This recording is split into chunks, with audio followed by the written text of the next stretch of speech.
Hey friends, I wanted to hop on and share a conversation I had with a client recently.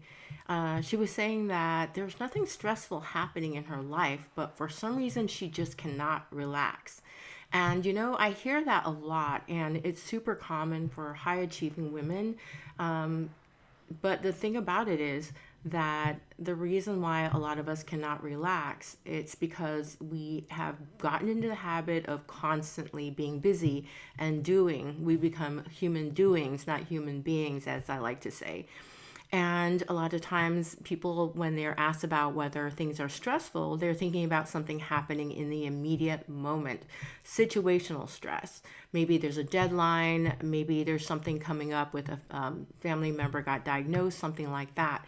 And so, a lot of times, when people are asked whether they're stressed out and there's nothing immediately happening, they think they're not stressed or don't have any reason to be.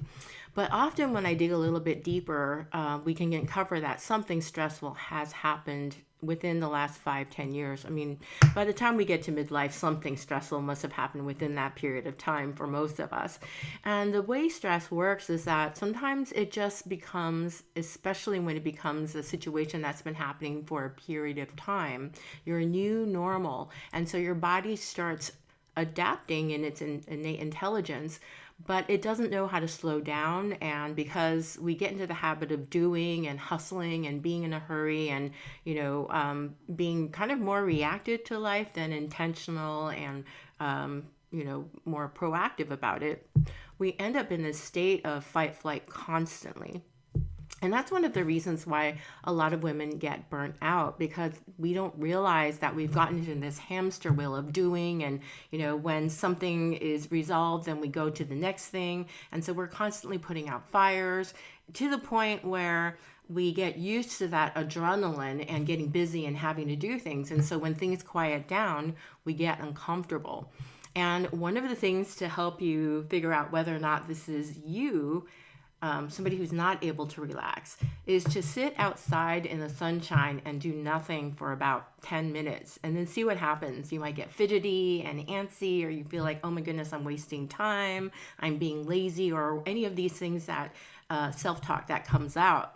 And that is a signature sign that you're basically caught in that cycle of having to do things constantly.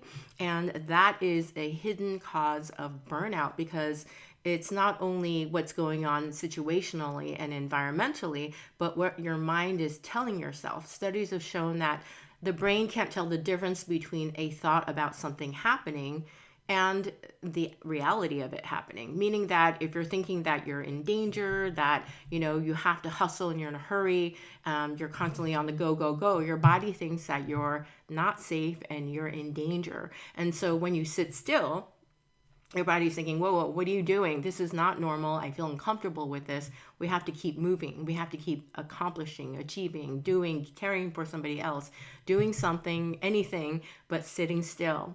And it's one of the most transformative things when you are able to retrain your mind and your body to slow down and to be still. Because what you're doing is you're giving it micro signals that everything's okay. We're not in a hurry, we're not in danger, and you can slow down. And when I became an empty nester, and anybody who's become an empty nester quickly realizes that's not a thing. I mean, they come back and things happen, and then you actually have no control over parenting, but you still feel like you're in parenting mode. And so there are complications that come with empty nesting. Sorry for those of you who haven't reached it yet. But and the year that I became an empty nester, I really wanted to get past burnout, and I took yoga teacher training program, and I learned a lot about meditation, breath work, and different things to do to help me relax. And I learned about sunshine and about how circadian rhythm is so key to so many different functions in life, and your energy and your mood and your hormones and your digestion and the quality of your sleep. And so, one of the big things that I practiced during my year of being an empty nester that was so transformative was being still. and intentionally signaling in my actions and my habits that I'm safe and it's okay to slow down. Whether it be the way I speak very quickly and I'm constantly thinking about a million different things as I'm speaking. So my speech patterns slow that down. My movements, I slowed it down maybe like even like 20%. So I'm not like, running from one place to another, but moving with more intention and thoughtfulness, mindfulness, right? Made such a big difference because I was telling my body, hey, you don't have to keep rushing. It's okay to be still. It's okay to slow down. We're not being chased by anything. The sky won't fall if I stop doing stuff, right? To be safe and to make sure that everyone I was caring for was okay. But a big thing also is to sit outside under the sunshine, especially within half hour to an hour after waking. That morning sunshine is such good medicine. So I like doing multiple things at once. So this helps you be out in nature. It helps you get that morning sunshine that resets your circadian rhythm, which is so good for all of the aspects of health and well-being, and it's so helpful for when you're burnt out. And so I would wake up and I would make my tea, my coffee, and then I would wander outside and I would sit down or I would gaze kind of into the sky, not directly in the sun, of course. I would make sure I didn't have contact lenses or glasses on because I'm very myopic. Unfiltered sunshine, and then I would just be still. And it was so difficult. I felt so uncomfortable doing nothing and just being still. So what I did was something called orienting, focusing on different things, kind of like I Spy, right? But the adult one version, meaning just looking at, oh, there's a beautiful tree. Look at that flower that's coming into bloom. Something I love to do is to look at the sky and look at the clouds. We live in California, so sometimes there's no clouds in the sky. So when I see them, it's a thrill. I love clouds and I love looking at cloud formations and the color of the sky. My neighbor has palm trees, and so I like to look up at the palm trees and look at the way that the sunshine glistens off all of the little leaves, and when there's a wind, how they kind of move in the wind. It's super soothing. And it was really, really challenging to make this practice a part of my lifestyle, but it was one of the biggest needle movers to help me recover from burnout and to also navigate through challenges. I think the thing about burnout is that people think that they do X number of things, they take supplements or whatever, and then all of a sudden, they're out of burnout. But life happens, and so it's about maybe not never getting pushed back into that space again, but knowing how to navigate your way back and getting back on track. And part of it is not being hard on yourself. If life happens and smacks you in the face, then let's get up and let's get our sunshine. Let's breathe. Let's hydrate and get those electrolytes, a pinch of sea salt into our water, and intentionally signal to our bodies that it's okay, you're safe.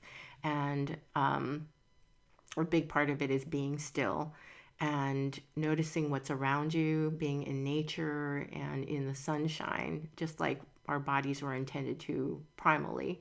So I hope that's helpful. I really think that it's so important to understand what your body needs. Self care doesn't have to be expensive. Quite the opposite. I think foundational self care is accessible to everybody.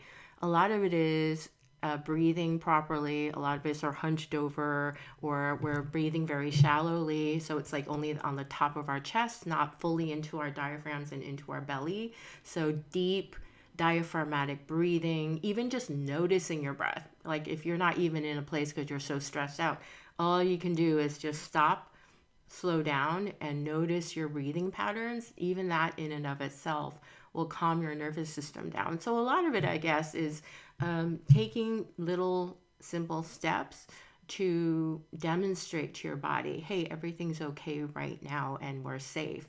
To remind your body what it feels like, because a lot of us have been in go, go, go for so long that our bodies have forgotten what it feels like to be safe, to be regulated, and to rest and digest and recover. So that's why we end up getting sick, because we're always in that fight, flight, freeze, or fawn state.